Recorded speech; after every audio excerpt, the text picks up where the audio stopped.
Hey Panthers, welcome to Georgia State's own Panther Report. I'm Joseph Shepard. And I'm Michaela Singleton. So Michaela, did you happen to do anything interesting over spring break? Where you go to any wild parties? Nothing too wild, but the week off definitely came at a good time. I feel like my batteries have been totally recharged and... What's wrong with you?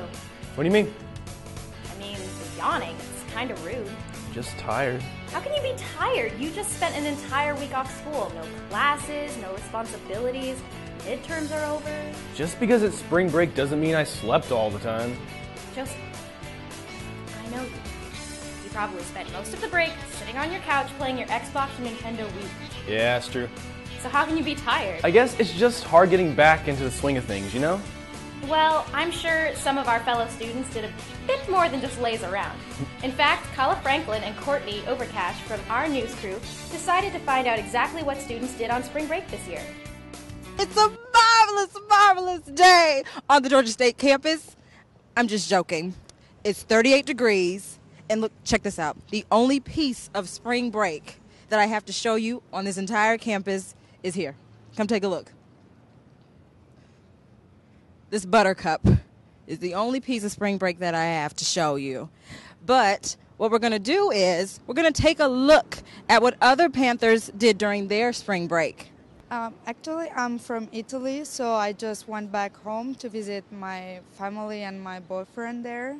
I went to California, and I went to go see my boyfriend, and then we ended up breaking up like 24 hours after I got to California. I went to the exotic destination of downtown Atlanta, where I slept for most of it. I caught up on my lost sleep from midterms. Actually, I spent my spring break washing and cleaning my car. I went to New York and Boston. So what we've learned from our spring breakers is that some people broke up, some people went to Boston, some traveled all the way to Italy and back. And even though the campus is cold, it's blooming again with students. This is Kayla Franklin from the Panther Report. Hey Joseph, did you know that the Georgia State mascot was almost the Penguins? But aren't penguins more of a cold weather animal? They are, and when I heard that though, it kind of got me thinking. Well, thinking is a new concept for you. Are you calling me dumb? No, I didn't mean... Yeah? Look, I was just trying to be funny, make a joke, haha. I think the joke's on you. Anyway, what were you wondering about the school mascot? Well, how did we become the Panthers? And more specifically, who is it in that Panther suit? I think the best way to answer your question is with our next segment. Sitara Coate decided to investigate the GSU Panther. Let's see what she learned. Panthers. We see them everywhere, whether on campus or on our RDs, on our t-shirts or on our dishware. Panthers are the way that we show our pride. But how did this creature become our mascot? When was Pounce, our proud pod friend, introduced, and what are his origins? Let's go brush up on our Georgia State history. Did you know that originally we weren't the Panthers? Although Georgia State has been around since 1913, it wasn't until 1956 that the students got to vote on their next mascot. Panthers were chosen over penguins, and ever since then, the ferocious feline has become what represents Georgia State. We need a new tradition, starting in 2010, we about to do it different. Football season is upon us, and we got us a team. But what about Pounce? Where did he come from? Well, according to the archives in the university library, Pounce wasn't Pounce.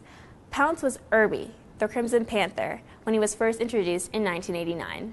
Then, in 1993, Real Characters Incorporated created Pounce, the Pounce that we all know and love now. Straight from GSU, this is what us Panthers do. Which brings me to my next point.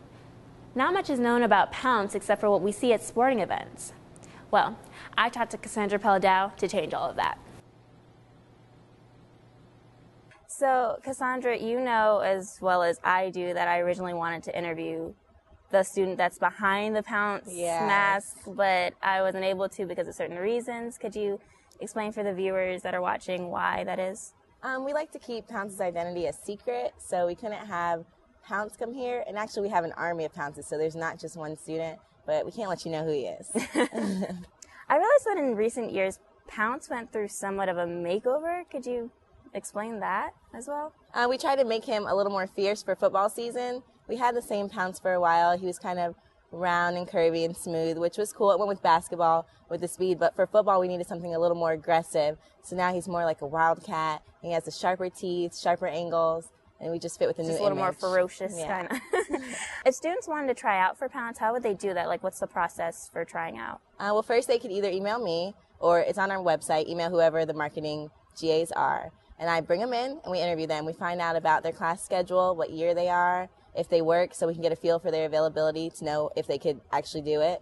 Then we put them in the suit, and there's 2 tryouts we do. We do one in a game where they would come to a game and work with our interns to get the feel of the game, and then the next game they would put on the suit for a little while, and we would see how they acted in it. Or if there's no games available, we bring them into the gym and we have them run around and we yell out scenarios at them. We're like, crying baby or rowdy fan, and just see how quickly they react and what they do. So it's pretty intense. That's pretty cool. Last question I want to ask, when are the next tryouts for Pounce?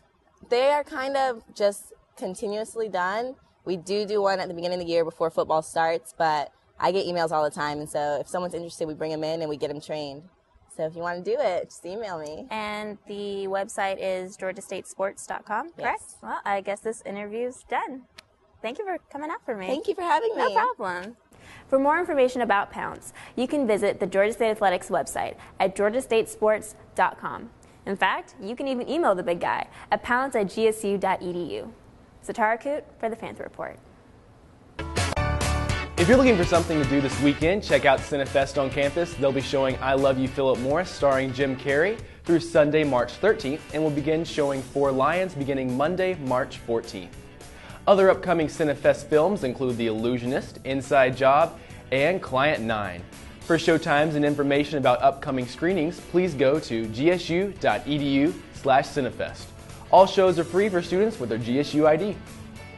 Feature films being released around Atlanta this weekend includes Mars Needs Moms, Red Riding Hood, and Battle Los Angeles. I'm more interested in something coming out on DVD. And that is? Jackass 3D. It's going to be awesome. Remind me to talk to you later about your taste in movies. Nothing wrong with my taste in movies. Right. What do Tony Bennett, Jimmy Buffett, Fish, and Def Leppard have in common? Their concert tickets all go on sale this month in Atlanta. What?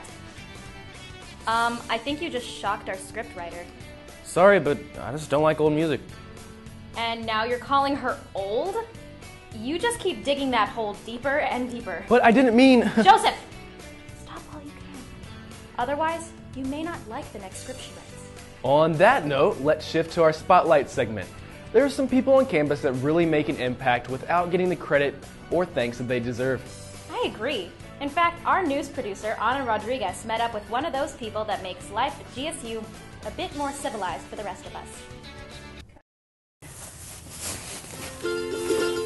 Hey, darling, how you doing, darling? And I just want to say, she works hard every day. You usually see her at the second floor of Georgia State's University Center. She's always happy, bringing a positive attitude wherever she goes. Good morning, I'm Judy Bigby, and I work at Georgia State University. I'm the GSTV custodian, and I'm the one that cleans the office. I do the whole second floor of the University Center, and I do the GSTV. I also do the radio station. I do CineFest Theater. When I first started here, I said to myself, I said, wow, this seems like a family. And I try to make them happy too. I really do. If anything go wrong, they come to me. You know, it's like, Judy, why are you the one? They come to ask, you know. But I like my coworkers, I really do. Even when she encounters negativity, she always tries to set a positive example. She was in a real bad mood, and we was in the ladies' room. I washed my hands, and I spoke to her, and she looked real ugly and didn't say anything. And I say okay, well, you have a blessed day. And she came out and she went into career service. She realized she was wrong the way she approached me. And later on she came to me and she had to hug. She had to apologize. I'm so sorry, I had a bad day today. I say, well, okay. And the next day she came back and she changed. She was like a whole complete different person. So it's like I try to make people's day, regardless of how you feeling. If you feeling bad, you're not gonna make my day bad. I'm sorry. That's just on you, you know. And it's nothing wrong in saying good morning or good afternoon. So while you're cleaning, it's good to be happy and jolly and in a good mood also. You don't have to always be in a bad mood, but when you go enter our office, you always want to say good morning or good evening. She's always happy, bringing a positive attitude wherever she goes. So we ask her, what is her little secret? It's nothing like being happy, because when you're unhappy and sad, you have high blood pressure or headaches. A lot of people doesn't realize that's what causes a lot of sickness. It's because of sadness and unhappy. Originally from Atlanta, she has seen the many changes that the city of Atlanta and Georgia State University have gone through the years. This was a real nice area. I used to go to the theater at the Royal Theater on Auburn Avenue, and my first job was the Citizen Trust Bank. It used to be on Auburn Avenue, and then I was one of the first black tellers that helped them move in the saving tellers that moved into the Citizen Trust building. She's a lot like a mother to many students, and she always makes sure everyone is doing just fine. So little things that your parents not here to do for you, if it's nothing but give you a hug and ask you if you need anything, or whatever I can do for you, I have to do it. And she's always fresh and lively. My mother just told me, I always care how you look at all times, regardless of where you are or wherever you go. I always care how you look. My hobbies is I love playing Sudoku, I love puzzles, I love to read, and my three things is working, get my hair done, and go to church. I like it here. Yeah. Oh, okay. Bye. Valerie.